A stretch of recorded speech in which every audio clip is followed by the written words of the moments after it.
Mari Bapak Ibu kita mendengarkan pembacaan firman Tuhan dari Matius 26 ayat 36 sampai 46 dan 2 Korintus 12 ayat 7. Demikian firman Tuhan.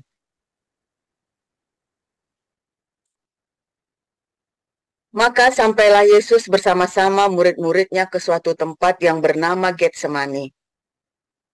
Lalu ia berkata kepada murid-muridnya, "Duduklah di sini, sementara aku pergi ke sana untuk berdoa." Dan ia membawa Petrus dan kedua anak Zebedeus sertanya. Maka mulailah ia merasa sedih dan gentar. Lalu katanya kepada mereka, "Hatiku sangat sedih, seperti mau mati rasanya.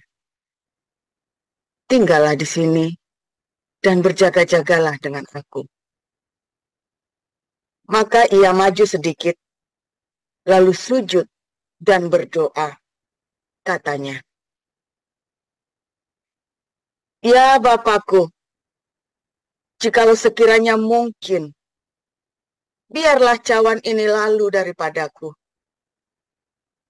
Tetapi janganlah seperti yang ku kehendaki, melainkan seperti yang Engkau kehendaki." Setelah itu ia kembali kepada murid-muridnya itu dan mendapati mereka sedang tidur. Dan ia berkata kepada Petrus, "Tidakkah kamu sanggup berjaga-jaga 1 jam dengan aku? Berjaga-jagalah dan berdoalah supaya kamu jangan jatuh ke dalam pencobaan. Roh memang penurut, tetapi daging lemah." Lalu ia pergi untuk kedua kalinya dan berdoa. Katanya, "Ya Bapa, ya Bapakku, jikalau cawan ini tidak mungkin lalu, kecuali apabila aku meminumnya, jadilah kehendak-Mu." Dan ketika ia kembali pula, ia mendapati mereka sedang tidur, sebab mata mereka sudah berat. Ia membiarkan mereka di situ, lalu pergi dan berdoa untuk ketiga kalinya, dan mengucapkan doa yang itu juga. Sesudah itu ia datang kepada murid-muridnya dan berkata kepada mereka, "Tidurlah sekarang dan istirahatlah. Lihat, saatnya sudah tiba bahwa Anak Manusia diserahkan ke tangan orang-orang berdosa. Bangunlah, marilah kita pergi. Dia yang menyerahkan aku sudah dekat." 2 Korintus 12 ayat 7.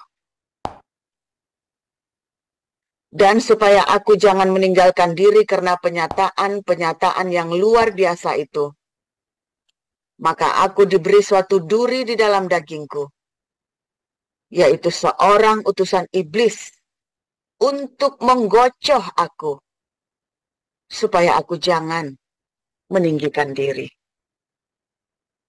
Demikian. Iya, silakan Bu Ambar. Baik, kita Galatia akan 5. baca Galatia 5 14 sampai 16. ayat 14 sampai 16. Sebab seluruh hukum Taurat tercakup dalam satu firman ini, yaitu kasihilah sesamamu manusia seperti dirimu sendiri. Tetapi jikalau kamu saling menggigit dan saling menelan, awaslah supaya jangan kamu saling membinasakan. Maksudku ialah, hiduplah oleh roh, maka kamu tidak akan menuruti keinginan daging.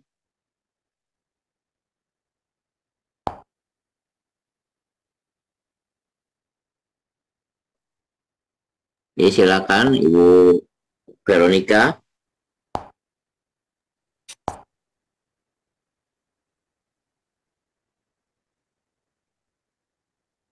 Baik, Bapak Apeng. 1 Raja-Raja 19 ayat 1 sampai 8. Elia ke Gunung Horeb. Ketika Ahab memberitahukan kepada Izebel segala yang dilakukan Elia dan perihal Elia membunuh semua nabi itu dengan pedang, maka Izebel menyuruh seorang suruhan mengatakan kepada Elia, "Beginilah kiranya para Allah menghukum aku, bahkan lebih lagi daripada itu.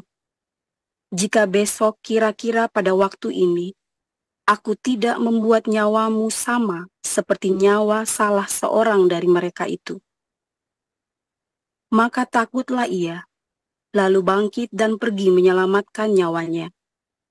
Dan setelah sampai ke Berseba, yang termasuk wilayah Yehuda, ia meninggalkan bujangnya di sana.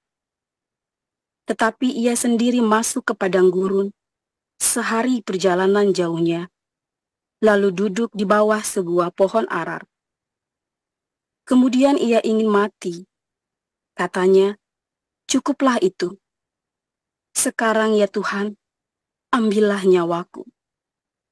Sebab aku ini tidak lebih baik daripada nenek moyangku." Sesudah itu, ia berbaring dan tidur di bawah pohon arar itu. Tetapi tiba-tiba seorang malaikat menyentuh dia, serta berkata kepadanya, "Bangunlah, makanlah." Ketika ia melihat sekitarnya, maka pada sebelah kepalanya ada roti bakar dan sebuah kendi berisi air. Lalu ia makan dan minum, kemudian berbaring pula. Tetapi malaikat Tuhan datang untuk kedua kalinya dan menyentuh dia, serta berkata, "Bangunlah, makanlah. Sebab kalau tidak, perjalananmu nanti terlalu jauh bagimu." Maka bangunlah ia, lalu makan dan minum. Dan oleh kekuatan makanan itu, ia berjalan 40 hari, 40 malam lamanya, sampai ke gunung Allah, yakni Gunung Horeb. Ya, silakan lanjutkan Ibu Rima. Daniel 3 ayat 16 sampai dengan 18. Lalu Sadrak, Mesak, dan Abednego menjawab Raja Nebukadnezar, "Tidak ada gunanya kami memberi jawab kepada Tuanku dalam hal ini. Jika Allah kami yang kami puja sanggup melepaskan kami, maka ia akan melepaskan kami dari perapian yang menyala-nyala itu dan dari dalam tanganmu ya Raja. Tetapi seandainya tidak, hendaklah Tuanku mengetahui ya Raja, bahwa kami tidak akan memuja dewa Tuanku dan tidak akan menyembah patung emas yang Tuanku dirikan itu." Demikian sabda Tuhan. Ya, terima kasih untuk para lektor, Ibu Nerliana, Ibu Ambar, Ibu Veronica, dan Ibu Rima. Sekarang kita akan mendengarkan firman Tuhan dengan judul Kedaulatan Allah. Silakan Pak Didit Suyatno. Shalom teman-teman. Suara saya bisa diterima dengan baik, Pak Peng? Ya, bagus. Suara saya bagus? Ya, lanjut. Terima kasih. Ya, mungkin ini ayatnya meloncat-loncat. Saya perlu belajar untuk menyusun dengan baik sehingga pemahaman atas firman Tuhan menjadi lebih baik. Tema yang saya bawa hari ini adalah kedaulatan Allah. Terkadang kita di dalam segala hal berserah kepada Tuhan. itu tidak salah, tetapi menjadi salah tatkala kita menuntut bahwa apa yang kita inginkan, apa yang kita selalu bawa dalam doa, tidak terjadi. Dari kisah-kisah tersebut, sebetulnya saya ingin bersama teman-teman mengerti dari kisah di Alkitab, baik dari perjanjian lama sampai ke perjanjian baru. Kita contoh di Daniel 3, 16 sampai 18. Pada waktu Sadrak, Mesak, dan Abednego, ada dua pilihan yang sulit: menyembah patung berhala dari Raja Nebukadnezar atau tetap menyembah Allah Sang Yehova Elohim. Mereka percaya dengan Allah yang mereka sembah, tetapi mereka menyadari bahwa Allah juga punya kedaulatan. Apakah akan menyelamatkan dia atau tidak? Sehingga dia berkata, apapun seandainya Allah yang kami sembah tidak menyelamatkan, kami tidak akan menyembah berhala yang di hadapan kami, dan kami tetap menyembah kepada Sang Yehova Elohim. Dari sini kita sebetulnya bisa mendapat contoh. Dari kita, kadang-kadang kita tuh terlalu sering butuh mujizat. Terlalu yakin dengan mujizat itu benar. Tetapi di sisi lain, kenapa kita tuh tidak pernah sekalipun mengakui kedaulatan Tuhan, kedaulatan Allah? Apakah Allah akan campur tangan ataupun mempunyai rencana yang mungkin tidak sesuai dengan perencanaan kita? Lalu di sini kita lihat di Raja-Raja, kisah dari Elia. Elia berdoa ingin mati saja, tetapi Tuhan tidak mengabulkan. Bahkan Tuhan mengirim malaikat, karena Tuhan mempunyai rencana yang lain, mengirim malaikat, memberi roti, sehingga dia tahan dalam perjalanan 40 hari 40 malam. Lalu ketika kita mengambil contoh dari kisah Rasul Paulus, di situ disebutkan Rasul Paulus 3 kali dia berdoa, memohon Tuhan untuk mengeluarkan duri di dalam dagingnya, agar dia terlepas dari segala penderitaan yang dideritanya. Tetapi apakah Tuhan mengambil duri? Tidak. Tuhan malah menjawab, dengan segala duri daging yang ada di dalam tubuhnya, kemuliaan Tuhan menjadi dimuliakan. Rasul Paulus menjadi salah satu rasul yang paling banyak menulis kitab suci ini. Dan saya sampai hari ini tetap mengakui bahwa Rasul Paulus adalah teolog Kristen terbesar sepanjang masa. Dia seorang pengajar sekaligus seorang teolog yang luar biasa. Dan yang tertinggi, Tuhan Yesus memberi contoh kepada kita. Kalau mungkin cawan ini berlalu daripadaku, tetapi bukan kehendakku ya Bapa, melainkan kehendakmu.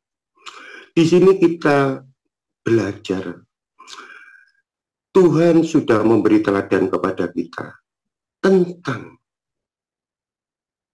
kedaulatan Allah, bahwa kita tidak bisa memaksa, tetapi biarlah kita merendahkan hati. Kita menerima karena kita percaya rancangan Tuhan adalah yang terbaik. Kalau kita lihat di kitab Yeremia bahwa rancanganku bukan rancangan kecelakaan, tetapi rancanganku adalah rancangan kemenangan dan damai. Saudara-saudara, terkadang kita dengan upaya kita berdoa, berpuasa, ataupun apapun itu. Tetapi di sisi yang lain, kita tuh menuntut. Seakan-akan menodong Tuhan. Tuhan, aku ingin ini, aku ingin itu.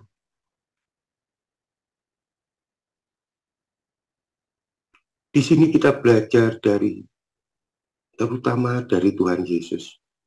Apapun yang terjadi, biarlah kehendak Sang Bapa yang menjadi yang terjadi. Saya mengikuti saluran ini ya mungkin sudah 3 tahun. Saya begitu tertarik dengan diakonia. Ya, kalau kita dengar juga, tidak ada salahnya.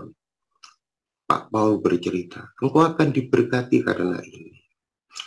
Yang terjadi terkadang kehidupan ini tidak yang seperti yang kita rencanakan. Saya seorang mandiri dengan kondisi hari ini, kadang-kadang baik, kadang-kadang buruk. Tetapi saya tidak ingin, katakanlah, menyogok Tuhan. Dengan saya berdiakonia, nanti besok saya diberkati. Diberkati atau tidak, saya tetap ingin. Dan selalu. Dan ternyata, dengan cara yang ajaib, setiap saya melakukan, itu selalu ada. Dan saya ingin bertumbuh, saya melakukan diakonia 1 minggu sekali, tetap saya malam sekali, karena ya di kota kami, kalau ingin melihat orang yang papa, kita harus keluar dari rumah jam 8:30 sampai 9:30. Orang yang tidur di emperan itu masih sangat banyak. Tadi walaupun hujan, kita tetap jalan. Karena semua sudah kita packing, sudah selesai jam 7 sore tadi. Demikian juga saya berlanjut ingin meningkatkan kembali. Dalam 4 bulan ini, impian saya terwujud, yaitu saya bisa masuk ke lembaga permasyarakatan untuk berbagi dengan rekan-rekan di sana. Saya juga membawa makanan untuk mereka. Setiap bulan sekali, di minggu yang terakhir, itu adalah kesempatan saya untuk berbagi dengan teman-teman. Karena kita tahu di penjara, kalau kita orang mampu dan keluarga itu sering besuk, kesannya mungkin tidak terlalu berat. Bayangkan kalau seorang napi, terutama kalau itu yang narkoba, kita tidak tahu asalnya, selalu di moving. Mungkin dia itu orang Jakarta, lalu dipindah ke Surabaya, lalu dipindah lagi ke Kediri. Bayangkan, rasanya sulit keluarga untuk bisa menjenguk. Atau yang mereka terbuang sama sekali. Di situ kesempatan kita berbagi, kita membawa makanan, kita berdoa bersama-sama, bernyanyi bersama-sama, dan saya sungguh merasa ada damai. Tatkala saya bisa berbagi dengan mereka, juga waktu kami berbagi kepada orang papa, benar kita merasa damai pada waktu kita memberi. Orang yang mengucapkan beribu-ribu terima kasih pada kita. Malah mereka mendoakan dengan cara mereka sebagai wujud terima kasih kepada kita yang memberi. Saya ingin juga meningkatkan lagi, saya cuma ingin mencari teman aja, suatu tim yang bisa menjenguk orang sakit. Kita berbagi. Jadi Matius 25 masalah penghabisan terakhir itu sangat-sangat mempengaruhi hidup saya. Saya mengakui kedaulatan Tuhan di sini. Apapun, katakanlah saya sudah melakukan semuanya dan saya masih mempunyai jalan yang kelam. Katakanlah semua sulit, saya pernah mengalami sulit rasanya secara manusia. Ternyata kita melakukan perintah Tuhan, kok Tuhan tidak ngerti ya sama kita. Itu salah besar. Ada rencana Tuhan yang luar biasa, yang dapat kita rasakan. Ada kata-kata di Alkitab, saya lupa, yang mengatakan sesuatu indah pada waktunya. Dan itu benar saya menikmati. Juga kepada teman-teman, saya pernah, ya mau dibilang berdebat, ataupun ini diskusi. Saya dituduh tidak percaya mujizat. Ya saya bilang, ini bukan masalah mujizat. Ini kita kembali kepada diri kita sendiri. Ya kalau sakit itu ya ke dokter. Pendeta tumpang tangan, ada yang sembuh, ada yang tidak. Tapi logika saya masih saya pegang. Orang yang ke rumah sakit ternyata lebih banyak yang sembuh daripada pendeta siapapun dia yang tumpang tangan. Mengapa saya jawab demikian? Saya terinspirasi. Kalau kita kembali ke perjanjian lama, di kisah Nabi Elia, seorang janda Sarfat di kota Sidon, janda di Sarfat, yang anaknya mau mati dan makanan tinggal sekuncup yang mungkin hari ini dimakan, besok dia tidak bisa makan kembali. Di situ saya belajar, ternyata inilah yang disebut kehendak Tuhan. Segala kesulitan itu memang seizin Tuhan. Ya, kita pasrah sama Tuhan.